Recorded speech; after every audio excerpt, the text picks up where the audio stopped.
Well, the kids have already had their time with this game, I think. I think they're done with it. So I think it's time to disassemble and get her all cleaned up. And I haven't decided if I'm just going to sell it or put it on location yet. I don't know. I'll make that decision later. Here we go.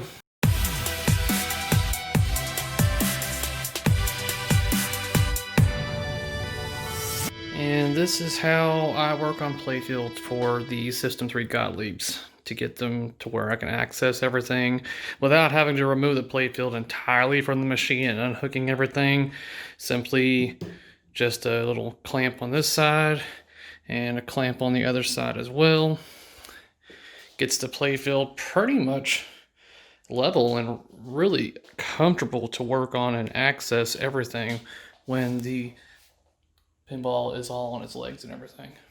So this gives me complete access to everything all around the machine without taking it completely out of the cabinet. So this works out pretty well. And I guess we'll start getting our Ziploc bags and getting this thing taken apart. All right. We've got some disassembly taken care of. At least this portion right here, all the way down to the flipper. And now I need to start on that side and work my way down, and then we'll continue. And what I'm noticing so far is that the screws were missing on this ramp.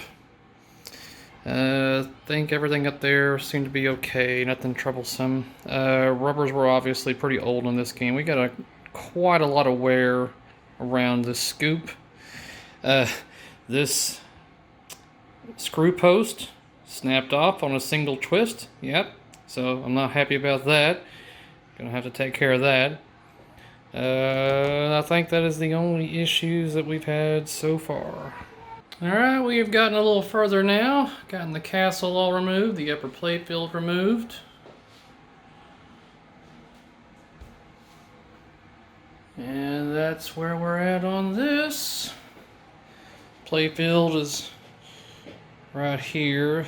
Still have to take things off of it, but it'll be easier to work with when it's not attached to the rest of this machine. And essentially, you just got these three connectors down right here that power all of the mechanics and lights on the upper playfield. And this is now the second post that has broken off in the damn freaking T-nut. So that's two that I'm going to have to repair. And yep, moving on. And this is just after just a good wipe down to get all the heavy piled up dirt like that you used to see down here and around this vicinity. Just going over with it, where's it at? Like this kind of towel right here. This is all dirt and grime and everything.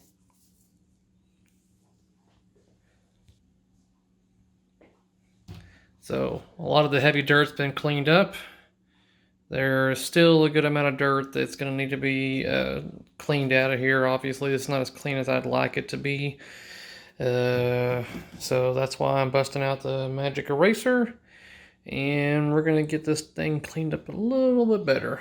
This is where the magic eraser and isopropyl alcohol can come in real handy, is by getting out these trails, these ball trails that tend to go around like this. This ring went all the way around, and I was able to get that out of there. So we'll just continue doing so. See if we can help a little bit just right here to give you an idea.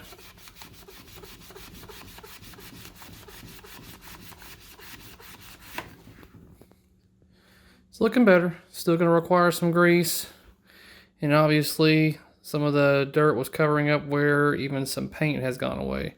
And so that's the worrisome when it comes to using a magic eraser, is that you don't want to be pulling up the paint. Now, if my magic eraser starts turning like blue and stuff like that, that's when I know I've definitely gone too far. So we're not going to be able to get to where it looks brand new, but we are going to get a lot of this crap out of here though. Now, depending on how deep you want to get, this is one of the methods I use to get these portions up. I just use like these little thin sheets of wood right here, depending on, that way I'm able to do a certain amount of thickness, because some of these are taller than other ones. Get something in there, just use it as a wedge. Move it over to the other side. It's a lot easier with two hands. Get up another side. Move it over back that way again.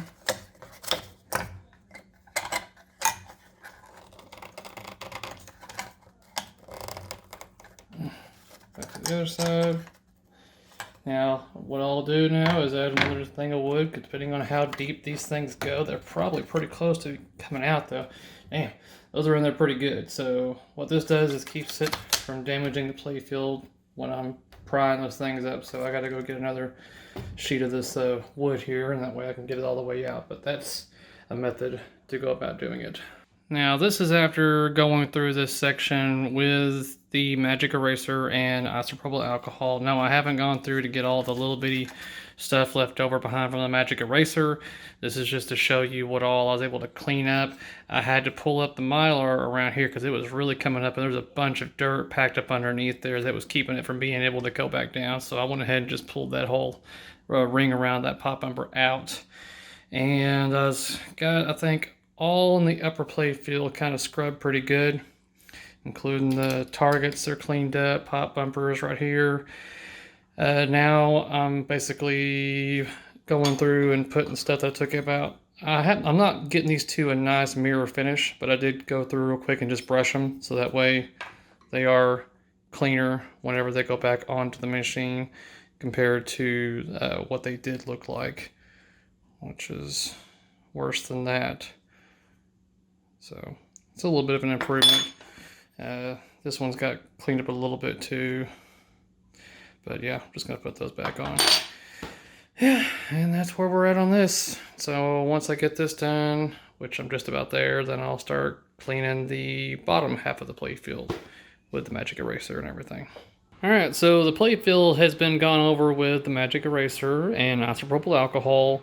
I have not cleaned off any of the residual yet, so it is going to look a little foggy because of the residual from the magic eraser. I am now going to be working on getting this lower portion, and you can see how much cleaner it is now, especially this spot right here. I'm going to be taking apart all of the trough area, because this is something I do on all my games, because a clean trough is a happy trough. This is where all your dirt's going to be accumulating and spreading all over your playfield all over again. So if you clean your playfield but you don't clean your trough, then you are just wasting your time pretty much. So I'm going to get this all disassembled and get it all cleaned up. Alright, now that we've got this all cleaned up, we should be able to just, freely be able to test all these things where they run the way they're supposed to. Yep. Nice and clean. Alright, let's see if we can do something with this. This is obviously, I've seen worse, but this is something I'm going to see if we can just kind of get this cleaned up and make it look a little bit more aesthetically pleasing. We're really debating on getting the clippy protectors for this machine. The main reason why I'm even debating it, because I just don't know how long it's going to take for me to get the damn things in. Might just bite the bullet and just go ahead and put the order in. This one's looking that way too. This one's not too bad. Yeah, just that main scoop right here. This is the worst one, so we're going to try to clean this up a little bit. And we're able to access this from here. So, first thing is I'm going to remove this whole mech and solenoid and switch and everything right here. Take that off, and then I should be able to remove this MDF portion right here, and then get that all cleaned up.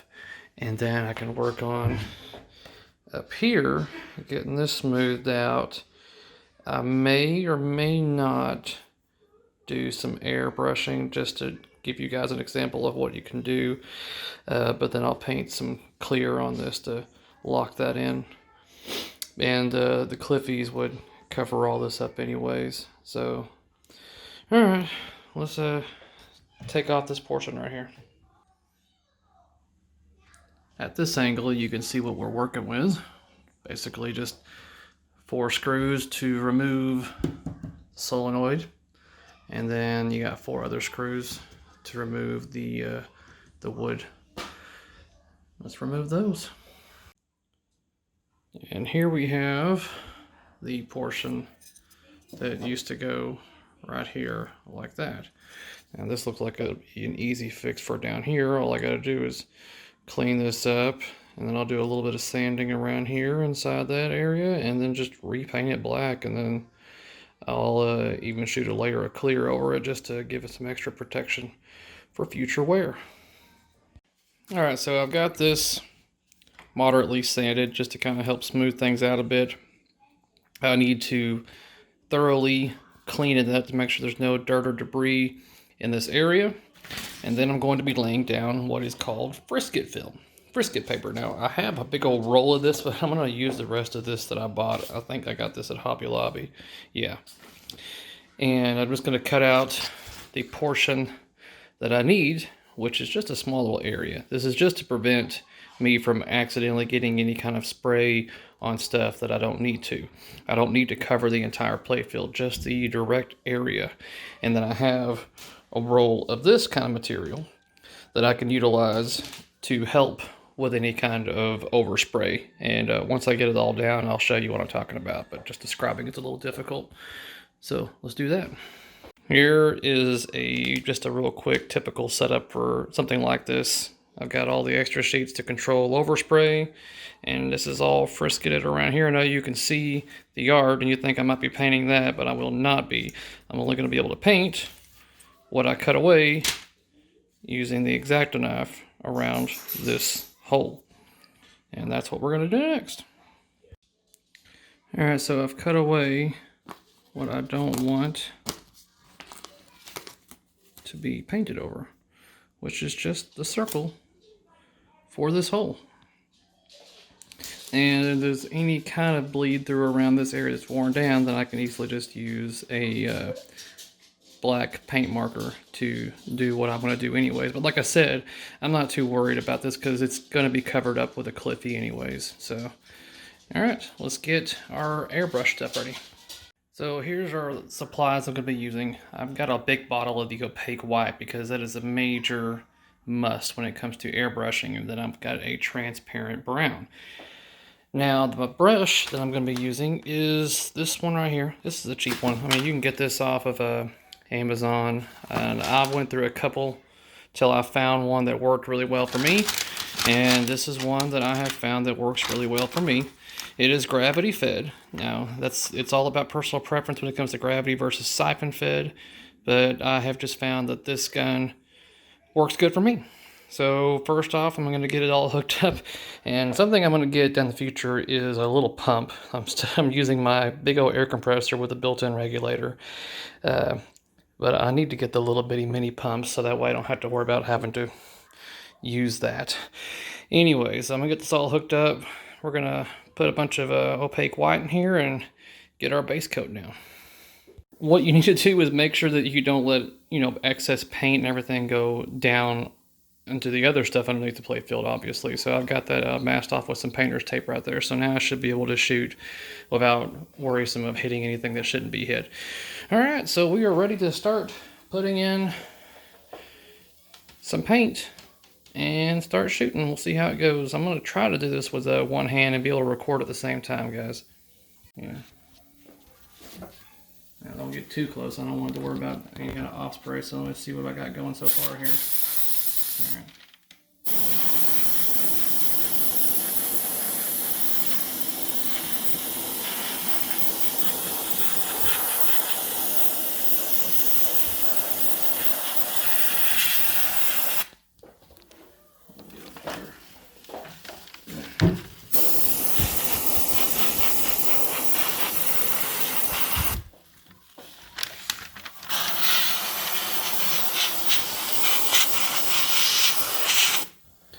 Alright, one of the perks of reason why I use this paint is that it can dry really quick with heat. So just kind of hit it with the heat gun a little bit and get it nice and dry, then I'll do another coat.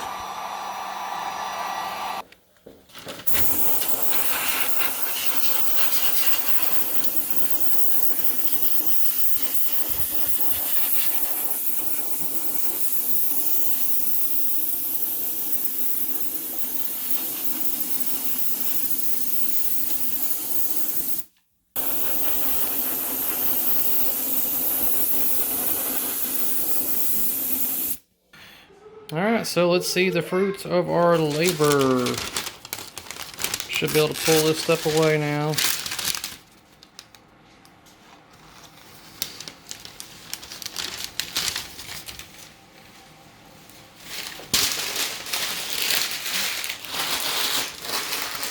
And like I said, around this edge, this is where I'm going to have the black paint pen. So that's going to be a non-issue kind of thing. And then we get this stuff down right here. That's no longer going to need to be there. And that gives you a better idea of what that's going to look like. And I'll go ahead and get the black paint pen over here just so we can make that look a little more appeasing. And here we have it. This is a quick fix without using, like, you know, a wood epoxy and everything to get it all completely leveled out and stuff like that. This is not going to be a complete restoration machine like I've stated, so there's no need to put all that much effort into it. But and this portion right here, which would be like red and stuff, it's going to be covered up by the Cliffy, so I'm not too concerned about that portion either. This was just to give you an idea of options and things that you can do when it comes to making the holes look a little more clean and appealing. Alright, let's get the portion down here taken care of. Alright, so we've got the black portion on here after it's been painted and everything. Now, something else that we're going to get cleaned up to make it a little more appealing is all this mess. Yikes. So, let's get this taken off. I'm going to have to remove the switch and everything to get just this whole piece all brushed and polished up and everything. May have to wait to do this one tomorrow. I think I'm done for today. Alright, I know I said I was going to call it for today, but I decided to screw it. I wanted to get it cleaned up and be over and done with. So, real quick brushing of the metal and sanding of the switch right there. That looks pretty damn clean, especially compared to what it did look like. So now we're just going to get it all mounted up and see what the finished product looked like. And there we go. I think that looks a lot better than what it did look like.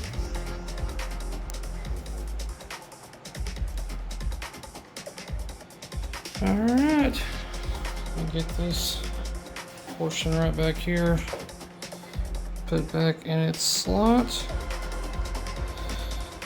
and then I'll get that pushed in better. But, yep, there we go.